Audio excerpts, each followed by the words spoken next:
طعنت سكين تصيب عميد شرطة بجزنيت. أصيب عميد شرطة يعمل بالدائرة الأمنية العين الزرقاء بجزنيت الليلة الماضية بجرح غائر في الوجه جراء تعرضه لطعنة سكين على يد شاب 20 موقوف بمقر المنطقة الإقليمية للأمن بالمدينة ذاتها. وحسب المعطيات المتوفرة فإن الموقوف البالغ من العمر 28 سنة تم توقيفه من طرف دورية أمنية بالقرب من وكالة بنكية بالمدينة وهو في حالة سكر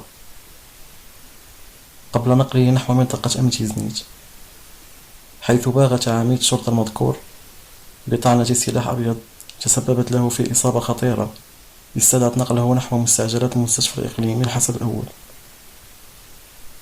ومنه نحو إحدى مصحات أكادير قصد تلقي العلاجات اللازمة.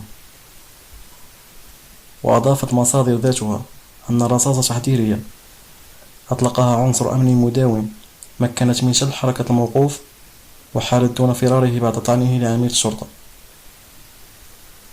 وبتعليمات من النيابة المختصة جرى إخضاع الموقوف لتدبير الحراسة النظرية رهن إشارة البحث الذي باشرته الضابطة القضائية قصد تحديد كافة الظروف والملابسات المحيطة بالواقعة في انتظار تقديمه أمام العدالة بالأفعال المنسوبة إليه.